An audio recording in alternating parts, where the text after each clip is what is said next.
لہذا توسل کر رہا ہوں جناب زہرا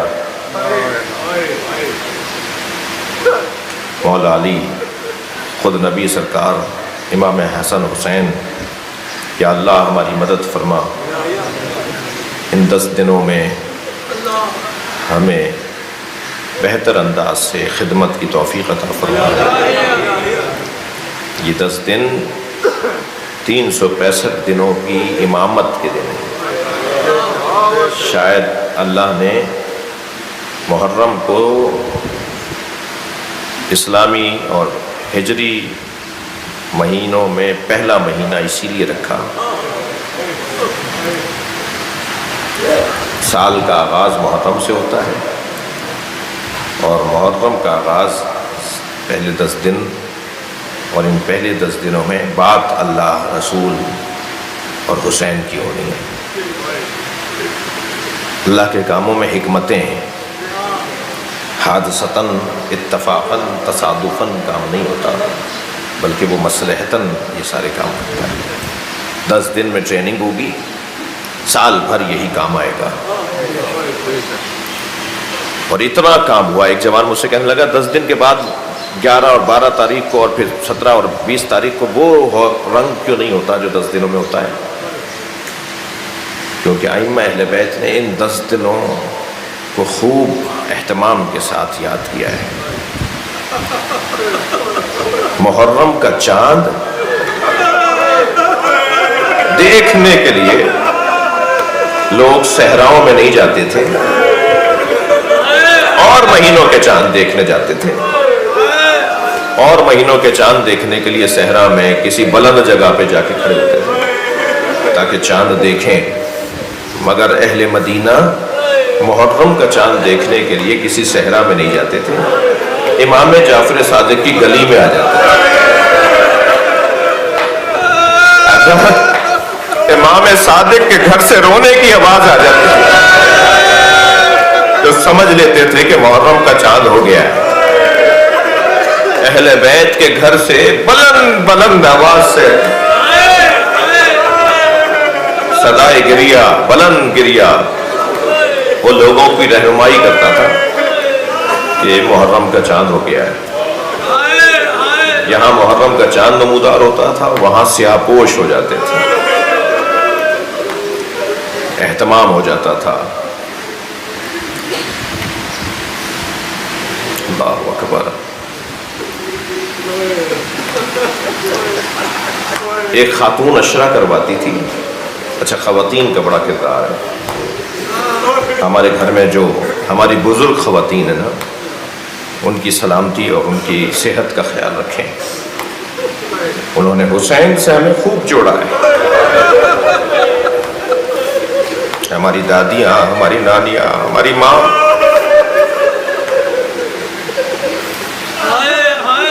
آپ کے ہاں بھی بزرگ موجود ہیں۔ میری والدہ تقریباً 80 سال کی ہوں گی، 1 مہینے سے پھریرے بنا رہی ہیں، سلائی مشین لیے بیٹھی ہے۔ کتنا ہی کہہ دیا کہ کسی اور سے، کسی درزی سے، کہا نہیں، کوئی 20 جگہ پہ علم جاتا ہے ہمارے ہاں سے نصب ہونے کے لیے، مختلف آبادیوں میں سالوں سے یہ ہو رہا ہے، ہمارے گھر سے وہ علم کا پھریرا جاتا ہے۔ اور ہماری دادی سیتی تھیں، پھر ہماری ماں سیتی ہیں، اب اس بڑھاپے میں وہ اپنی سلائی مشین لیے بیٹھی ہیں، ہاتھ کانپ بھی رہا ہوتا ہے، مگر کہتی ہے نہیں، پھریرے میں خود بناؤں گی۔ یہ جذبے، یہ حوصلے، انہوں نے ہمیں بہت کچھ سکھایا ہے۔ آپ کے ہاں بھی ایسے ہی ہوگا، میں نے تو اپنے گھر کی مثال دی ہے، بلکہ شاید آپ کے ہاں مجھ سے، ہم سے زیادہ ہو، ہر ایک کا اپنا حال ہے۔ ان بیویوں کا بڑا ہے۔ ایک خاتون اشرا کرواتی تھی، اور ایک خادمہ فرش بچھانا، انتظامات کرنا، آنے والوں کے لیے اہتمام کرنا۔ وہ ہر سال ایک خادمہ ان کی آتی تھی صرف 10 دنوں کے لیے، اور پھر وہ 10 دن کی محنت کر کے چلی جاتی تھی مشورہ مکمل کروا کے۔ 1 سال وہ نہیں رہی، ظاہراً وہ مر گئی، تو یہ پریشان تھی کہ میرے گھر میں فرش کون بچھائے گا، میرا تو کوئی بھی نہیں ہے، میری اولاد نہیں ہے۔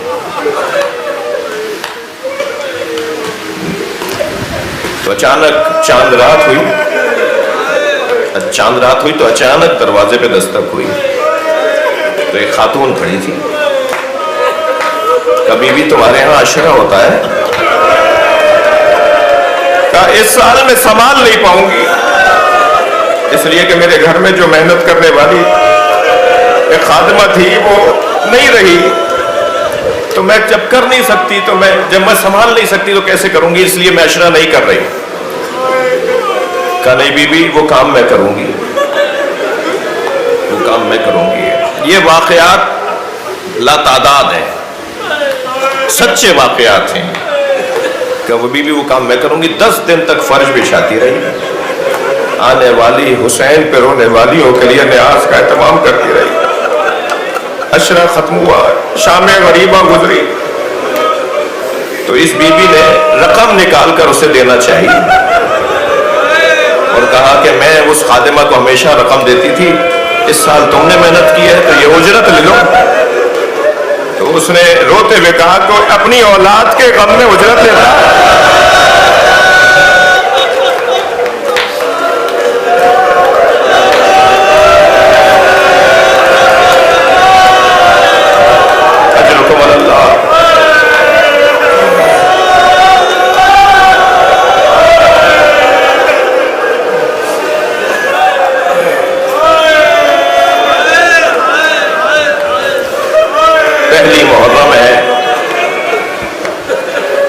ایام عزا کا آغاز ہے.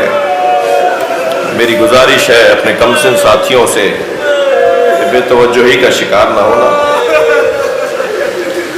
بے توجہی نہ رہے، غفلت نہ رہے، جہاں تک ممکن ہو سکے شرکت کرنا.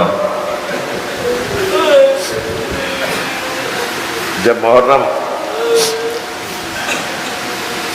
شروع ہوتا ہے تو ایک خاص جذبہ، ایک خاص کیفیت ہوتی ہے، ایک نورانیت اور روحانیت ہوتی ہے، وہ محفوظ رہے، کسی کو کوئی اذیت و تکلیف بھی نہ ہو.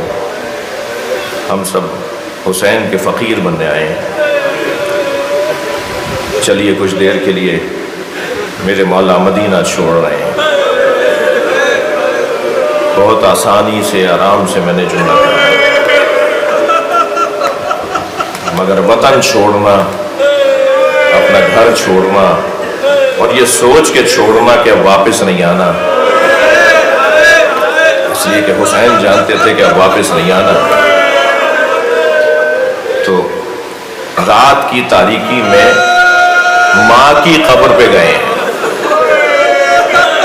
اور حسین مولا کے بھائی گواہ ہیں کہ جب میرے مولا قبر زہرا پہ گئے نا تو ایسے لپٹے ہوئے تھے جیسے ماں سے کوئی بچہ لپٹا ہوا، اور ایک جملہ کہتے تھے مدینہ رہنے کی جگہ نہیں تھا. اور اس جملے کے بعد روئے تو قبر زہرا سے آواز آئی، حسین تمہاری ماں تمہارے ساتھ رہے گی. اور دن کی روشنی میں نبی کے مزار پہ گئے اور راوی کہتا ہے کہ قبر مصطفیٰ پر اتنی دیر گریہ کیا اور ایسے گریہ کیا جیسے نبی سے بچپن میں نبی سے امام حسین کی کیفیت ہوا کرتی تھی. اور پھر فرمایا عباس قافلہ تیار کرو. اہل بیت کی حویلی جس کوچے میں تھی اس کوچے کے رستے کو مسدود کر دیا گیا. آنے والوں کے لیے خادم کھڑا کیا گیا جو رستہ متبادل بتائے. اور پھر جب قناتیں لگا دی گئیں اور محملوں کو لا کے سجایا گیا تو پھر بیویوں کو حرم سے بٹھایا گیا. سب بیویاں ایک ایک محمل میں آ کے بیٹھی. بیویوں میں ایک بیوی کا نام رباب ہے، ایک ام لیلہ، ام کلثوم بیوی ہے، اور ان ساری بیویوں کی سردار بیوی جناب زینب ہے. اور سب بیویوں کو سوار کیا مگر خاص طور پر جناب زینب کو سوار کرتے ہوئے کیفیت یہ تھی کہ امام حسین نے اپنا گھٹنا ٹیک دیا تھا، جناب علی اکبر نے بازو تھاما تھا، مولا عباس نے محمل کے تنابوں کو تھاما تھا اور بڑے اہتمام کے ساتھ جناب زینب کو سوار کیا تھا. یہ سارا منظر بیویاں تو دیکھ نہیں تھی نا، یہ سارا منظر بیویاں دیکھ رہی تھی. زینب کبریٰ جسے اتنے اہتمام کے ساتھ سارے بھائیوں نے سوار کیا، وہ 11 محرم کو بھائیوں کو پکارتی رہ گئی. کبھی نہر کی طرف رک کر کے کہتی تھی عباس، کبھی مقتل کی طرف رک کر کے امام حسین کو پکارتی تھی. قافلہ چلنا شروع ہوا. ابھی قافلہ چلا تھا کہ حضرت عباس نے آ کے فرمایا مولا ہمارے خاندان کی معمر مسن بیویاں آپ کو یاد کر رہی ہیں. 3 بیویاں تھیں جو معمر تھیں، جو اس سفر میں نہیں ہیں، امام کے ساتھ نہیں جا رہی. ایک پھوپھی ہے امام حسین کی حضرت ام ہانی، ایک ماں کا درجہ رکھتی ہیں امام حسین پہ بی بی ام البنین، اور ایک نانی کا درجہ رکھتی ہیں بی بی ام سلمہ. یہ تینوں بیویاں امام حسین کو یاد کر رہی ہیں. امام اپنی سواری سے اترے، حرم میں آئے، کیا دیکھا یہ تینوں صف باندھے کھڑی ہیں. جناب ام سلمہ کا رشتہ بلند تھا، جناب ام سلمہ کا احتراماً رشتہ زیادہ بڑا تھا. تو آگے بڑھ کر کہا کہ اماں، نانی آپ نے مجھے بلایا. تو بیوی نے اپنی چادر میں سے ایک شیشی نکالی جس میں خاک تھی. فرمایا حسین تمہارے نانا نے یہ خاک مجھے دی تھی اور کہا تھا کہ جب یہ خاک خون میں تبدیل ہو جائے تو سمجھنا میرا حسین مارا گیا. تمہارے جانے کا انداز بتا رہا ہے کہ تم اسی سفر میں مارے جاؤ. امام حسین نے اپنی ابا میں سے ایک مٹھی خاک نکالی، جیسے معجزے کی کیفیت میں، جیسے معجزہ ہوتا ہے. ایک مرتبہ اپنے ابا میں ہاتھ ڈالا اور مٹھی بھر کے خاک نکالی اور کہا اماں اس خاک کو اس خاک کے ساتھ ملا دے، اس خاک کو اس خاک کے ساتھ ملا دے. اور فرمایا اماں ہاں یہ وہی سفر ہے، میں واپس نہیں آؤں گا. جو آنکھیں رو رہی ہیں انہیں اللہ اجر عطا فرمائے، جن کی آنکھوں میں آنسو نہیں آ رہے وہ آنسو مانگیں اللہ سے. امام حسین پہ ایک قطرہ اشک بڑا قیمتی ہے. جب فرمایا نا امام حسین نے کہ ہاں نانی یہ وہی سفر ہے جس سے میں واپس نہیں آؤں گا، تو 2 قدم آگے بڑھی. اب ہاتھ میں ایسا ہے، 2 قدم آگے بڑھی اور آگے بڑھ کے فرمان لگی پھر زینب کو چھوڑ جاؤ. فرمایا نانی زینب کے بغیر میری قربانی مکمل نہیں. جناب ام ہانی سے پوچھا اماں آپ مجھے کچھ کہہ رہی ہیں، مجھ سے کچھ کہنا ہے؟ فرمایا حسین ہماری حویلی ہمارے خاندان کا پرانا دستور ہے، پرانی روایت چلی آ رہی ہے کہ ہمیں پہلے سے پتا ہو جاتا ہے کہ ایک مصیبت آنے والی ہے. ہم اہل بیت کو پہلے سے پتا ہو جاتا ہے کہ بڑی کوئی مصیبت آنے والی ہے، اور اس کا اندازہ ایسے ہوتا ہے کہ ہماری حویلی میں بسنے والی جناتنیاں رونا شروع ہو جاتی ہیں. کل رات سے جناتنیوں کے رونے کی آواز آ رہی ہے. امام نے فرمایا اماں یہ میرا نوحہ پڑھ رہی ہیں. جناب ام البنین سے کہا اماں مجھے بلایا. فرمایا اے آقا زادے تمہارے بابا نے مجھ سے عقد اس لیے کیا تھا کہ اللہ مجھے شجاع بیٹا عطا فرمائے. اللہ نے مجھے 4 بیٹے دیے ہیں. میں سوچ رہی ہوں کہ عباس کہیں وفاداری میں کوتاہی نہ کر جائے. کچھ عقب میں حضرت عباس کھڑے تھے. امام نے مڑ کر دیکھا. فرمایا عباس آؤ اپنی ماں کو یقین دلاؤ اپنی وفاداری کا. 2 قدم آگے آ کے حضرت ام البنین کے ہاتھوں کا بوسہ دیا. فرمایا اماں اگر 70 مرتبہ مارا گیا اور پھر زندہ کیا گیا حسین کو چھوڑ کر نہیں جاؤں گا. بس آخری جملہ کہہ رہا ہوں، مجلس مکمل کر رہا ہوں. حضرت عباس نے اپنی ماں سے وعدہ کیا کہ 70 مرتبہ مارا گیا اور پھر اٹھایا گیا تو بھی حسین کو چھوڑ کر نہیں جاؤں گا. وہ ساری مرنے کی میں شہادت کی تکلیفیں بھول جاؤں گا، پھر میں حسین کو چھوڑ کر نہیں جاؤں گا. جب جناب ام البنین نے سنا نا کہ حسین مارے گئے تو ایک مرتبہ فریاد کرتے ہوئے کہنے لگی میں عباس کو دودھ نہیں بخشوں گی. اور جب جناب زینب سے کہا نا زینب میرا عباس رہا اور حسین مارا گیا، تو جناب زینب نے کہا اماں میرے بھائی کو کچھ نہ کہو.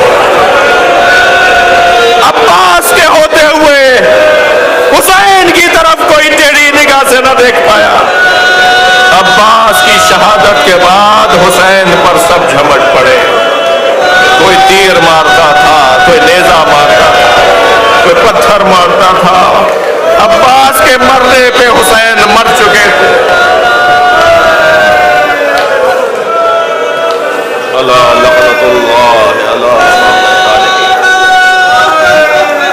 يعلم الذين ظلموا أي منقلب ينقلبون۔ یا اللہ ان آوازوں پہ رحمت نازل فرما، رونے والوں کی توفیقات میں اضافہ فرما، ہماری عاقبت بخیر فرما، امام زمانہ کے ظہور میں تعجیل فرما۔ ربنا آتنا فی الدنیا حسنۃ وفی الآخرۃ حسنۃ وقنا عذاب النار۔ الہی و سیدی و مولائی اغفر لنا